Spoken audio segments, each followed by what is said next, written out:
Hey guys, कैसे हैं आप। आज हम इस वीडियो में देखेंगे उत्तराखंड मॉक टेस्ट पार्ट 32। इस वीडियो में आपको उत्तराखंड जीके के महत्वपूर्ण प्रश्न देखने को मिलेंगे। अगर गाइस आप उत्तराखंड जीके के complete hand writing notes purchase करना चाहते हैं तो लिंक हमने इस वीडियो के डिस्क्रिप्शन में दे रखा है, वहाँ क्लिक करके इन नोट्स को परचेस कर सकते हैं। इसमें आपको 648 पेज की एक PDF मिलेगी जिसमें आपको कंप्लीट उत्तराखंड देखने को मिलेगा। इन नोट्स को पढ़ने के बाद आपकी लगभग उत्तराखंड की तैयारी पूरी हो जाएगी, जिसमें आपको कंप्लीट उत्तराखंड देखने को मिलेगा। उत्तराखंड हिस्ट्री वाला भी और जो नॉर्मल उत्तराखंड है वो भी आपको, मतलब कंप्लीट नोट्स हैं ये 648 पेज के।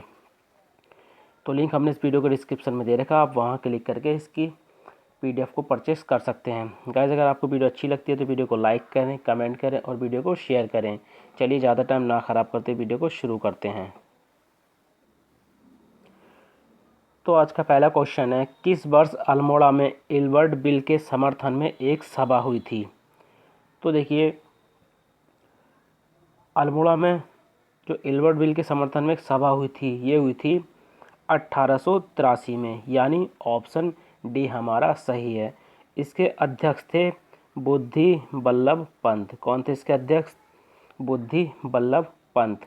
अगला क्वेश्चन है, देहरादून में राजनीतिक चेतना जागृत करने का प्रमुख श्रेय किस समाज को जाता है। तो देखिए, देहरादून में राजनीतिक चेतना जागृत करने का जो प्रमुख श्रेय जाता है, ये जाता है आर्य समाज को, यानी ऑप्शन बी हमारा सही है। एक यहाँ से क्वेश्चन काफ़ी महत्वपूर्ण बनता है कि उत्तराखंड को आर्यों ने किस नाम से संबोधित किया है। तो उत्तराखंड को आर्यों ने जो कहा है, ये कहा है योनि देवकृत, योनि देवकृत नाम से संबोधित किया है। तो ये पॉइंट भी आपने यहाँ से याद रखना है। अगला क्वेश्चन है, गढ़वाली नामक पत्र का प्रकाशन कब प्रारंभ हुआ। तो देखिए, गढ़वाली नामक पत्र का जो प्रकाशन प्रारंभ हुआ था, ये हुआ था 1905 में, यानी ऑप्शन बी हमारा सही है। इसको शुरू किसने किया था? तो इसको शुरू किया था गढ़वाल यूनियन ने। किसने शुरू किया था इसको? गढ़वाल यूनियन ने। और ये कहाँ से प्रकाशित होता था? देहरादून से। कहाँ से प्रकाशित होता था ये? देहरादून से, ठीक है, देहरादून से प्रकाशित होता था। इसके पृथक संपादक कौन थे? पंडित गिरजादत्त नेथानी। कौन थे? गिरजादत्त नेथानी इसके पृथक संपादक थे। देखिए, ये पत्र जो प्रारंभ में था पाक्षिक था, ठीक है। प्रारंभ में जब ये निकलता था तो पाक्षिक था। देखिए, पाक्षिक क्या होता है? महीने में 2 पक्ष आते हैं, ठीक है। तो 15 दिन का एक पक्ष होता है, तो इसी को पाक्षिक बोलते हैं। ये पहले 15 दिन में निकलता था। उसके बाद 1913 से इसको साप्ताहिक कर दिया था, ठीक है। 1913 से इसको साप्ताहिक कर दिया गया था। तो आप ये सभी पॉइंट याद रखेंगे। अगला क्वेश्चन है, कितने नेताओं ने अल्मोड़ा में होम रूल लीग की एक शाखा स्थापित की थी। तो ये 4 नेताओं ने, ठीक है। कौन कौन थे वो? एक थे मोहन जोशी। कौन थे? मोहन जोशी। चिरंजी लाल, हेमचंद्र, बद्रीदत्त पांडे, इन चारों ने, ठीक है। और होम रूल लीग की स्थापना कब हुई थी उत्तराखंड में? 1914। अगला क्वेश्चन है,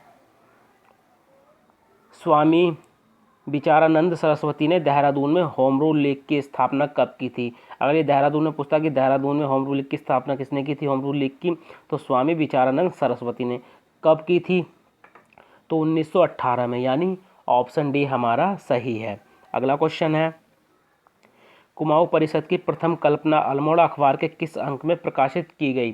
तो देखिए, कुमाऊं परिषद की जो प्रथम कल्पना अल्मोड़ा अखबार में प्रकाशित की गई थी, ये आपको याद रखना किस अंक में की गई थी। तो ये की गई थी 31 मार्च 1908 के अंक में।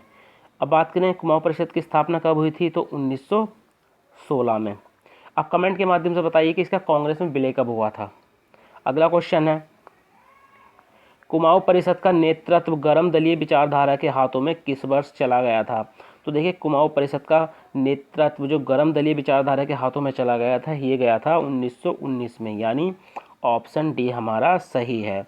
अगला क्वेश्चन है, कुमाऊं परिषद का पहला अधिवेशन कहाँ हुआ। देखिए, कुमाऊं परिषद के जितने भी अधिवेशन हुए थे वो सभी इम्पोर्टेंट हैं। तो कुमाऊं परिषद का पहला अधिवेशन कहाँ हुआ था? तो ये हुआ था अल्मोड़ा में। कब हुआ था? सितंबर 1917 में। कब हुआ था? सितंबर 1917 में। इसके अध्यक्ष कौन थे? तो इसके अध्यक्ष थे डिप्टी कलेक्टर जयदत्त जोशी। कौन थे इसके अध्यक्ष? जयदत्त जोशी, जो डिप्टी कलेक्टर थे। देखिए आपको इसमें कुमाऊं परिषद के जितने भी अधिवेशन उनके बारे में पढ़ने को मिलेगा। अगला क्वेश्चन है, कुमाऊं परिषद के दूसरे अधिवेशन के अध्यक्ष कौन थे? तो मैं आपको बता देता हूँ, कुमाऊं परिषद का जो दूसरा अधिवेशन हुआ था कब हुआ था?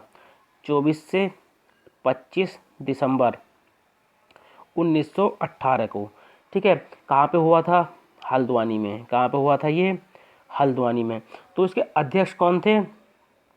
तारादत्त गेरोला जी। कौन थे? तारादत्त गेरोला जी इसके अध्यक्ष थे। देखिए तारादत्त गेरोला जी ने बेगार से मुक्ति और जंगलात के अधिकार जनता को लौटाने संबंधी प्रस्ताव इस अधिवेशन में रखे थे। अगला क्वेश्चन है, कुमाऊं परिषद का तीसरा अधिवेशन कब हुआ?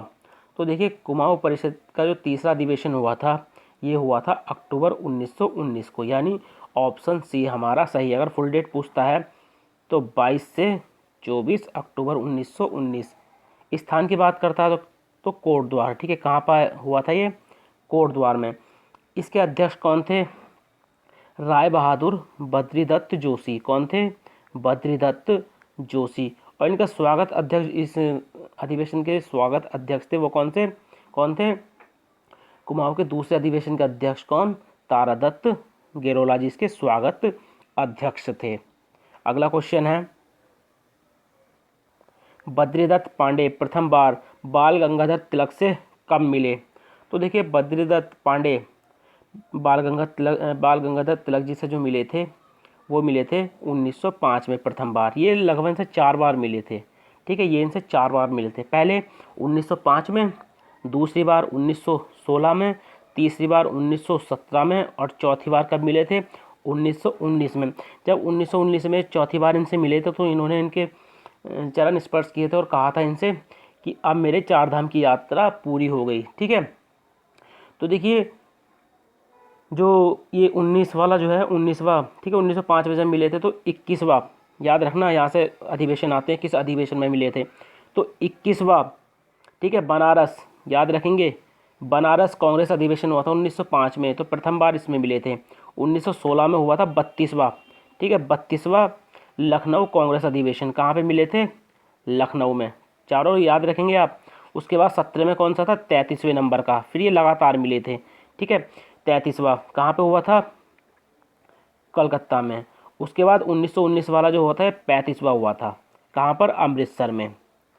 ठीक है, तो ये आपको नाम भी याद रखने कहाँ कहाँ पे मिले थे ये। ठीक है, अगला क्वेश्चन है, राज्य में देशभक्त प्रेस की स्थापना कब हुई? काफ़ी मोस्ट इंपोर्टेंट क्वेश्चन है गाइस ये।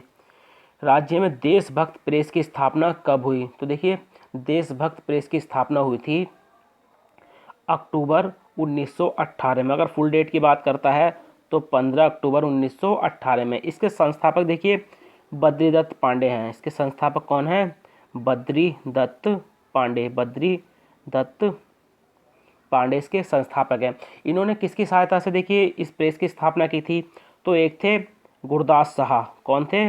गुरदास साहा। दूसरे थे मोहन सिंह मेहता। कमेंट करके बताइए मोहन सिंह मेहता से एक मोस्ट इंपोर्टेंट फैक्ट है वो क्या है। ठीक है, मोहन सिंह मेहता। तीसरे नंबर पर थे हरिकृष्ण पंत। हरिकृष्ण पंत। और चौथे थे हरगोविंद पंत। ठीक है, तो बद्रीदत्त पांडे ने गुरदास शाह, मोहन सिंह मेहता, हरिकृष्ण पंत, हरगोविंद पंत, इनकी मदद से जो है देशभक्त प्रेस की स्थापना की थी। ठीक है, इस प्रेस से ही जो शक्ति साप्ताहिक था, ठीक है, शक्ति जो अखबार था, ठीक है, वो यहीं से निकलता था, इसी प्रेस से निकलता था। अगला क्वेश्चन है, नायक सुधार समिति की स्थापना कब हुई? तो देखिए नायक सुधार समिति की बात करें, इसकी नायक सुधार समिति की, ठीक है, स्थापना किसकी सहायता से हुई थी? तो कुमाऊं परिषद की। ठीक है, कुमाऊं परिषद की सहायता से ही नायक सुधार समिति की स्थापना हुई थी। ठीक है, कुमाऊं परिषद की सहायता से ही नायक सुधार समिति की स्थापना हुई थी। कब? 1919 में, यानी ऑप्शन बी हमारा सही है। इसकी पहली बैठक जो हुई थी, इसकी पहली बैठक हुई थी 1919 नैनीताल में। ठीक है, 1919 में हुई थी। कहाँ पर? नैनीताल में। कहाँ पर हुई थी? 1919 में नैनीताल में। इस बैठक में निर्णय लिया गया था कि नायक कन्याओं के शिक्षण हेतु एक पृथक विद्यालय खोला जाए तथा उनकी आर्थिक सहायता के लिए छात्रवृत्ति व्यवस्था की जाए, मतलब छात्रवृत्ति की व्यवस्था की जाए। अगला क्वेश्चन है, कुमाऊं परिषद का चौथा अधिवेशन कब हुआ? तो देखिए, कुमाऊं परिषद का जो चौथा अधिवेशन हुआ था, ये हुआ था 1920 में। कब हुआ था? 1920 में। फुल डेट की बात करें तो 21 से 23 दिसंबर 1920 में, ठीक है, 21 से 23 दिसंबर 1920 में। कहाँ पर स्थान की बात करता है तो काशीपुर। काशीपुर वर्तमान में कहाँ पर है? ऊधम सिंह नगर में, ठीक है, ऊधम सिंह नगर में। इसके अध्यक्ष कौन थे? इसके अध्यक्ष काफ़ी मोस्ट इंपोर्टेंट हो जाते हैं, तो हर गोविंद पंत जी इसके अध्यक्ष थे। अगला क्वेश्चन है, अभय साप्ताहिक पत्रिका का प्रकाशन कहाँ से होता था? ठीक है, उत्तराखंड में अभय साप्ताहिक पत्रिका का प्रकाशन कहाँ से होता था? तो ये होता था देहरादून से, यानी ऑप्शन सी हमारा सही है। ये अभय, अगर पूछता है अभय साप्ताहिक पत्रिका का प्रकाशन कब से हो रहा है तो 1922 से, ठीक है। किसके द्वारा इसको शुरू किया गया था? तो स्वामी विचारानंद सरस्वती, ठीक है। अभय साप्ताहिक पत्रिका 1922 से शुरू हुआ, कहाँ से? देहरादून से निकलता था ये, और इसको किसने शुरू किया था? स्वामी विचारानंद सरस्वती ने, ठीक है। तो गाइज, ये थे उत्तराखंड मॉक टेस्ट पार्ट 32 के 15 मोस्ट इंपॉर्टेंट क्वेश्चन, जो आपके आने वाले सभी एग्ज़ामों में आपकी काफ़ी मदद कर सकता है। गाइज, अगर देखिए, मुझे आपसे एक छोटी सी बात कहनी है। मैं कितनी भी अच्छी वीडियो बना लूँ आपके लिए, मैंने एक चीज़ देखी है, आप वीडियो को मेरी बिल्कुल भी शेयर नहीं करते हो। अच्छी बात है, आप मत करो शेयर, लेकिन आप ये सोचो, अगर कोई मेहनत कर रहा तो आप उसकी थोड़ी सी मेहनत को शेयर कर देंगे तो उसमें देखिए आपका भी फ़ायदा है, उसमें मेरा भी फ़ायदा है।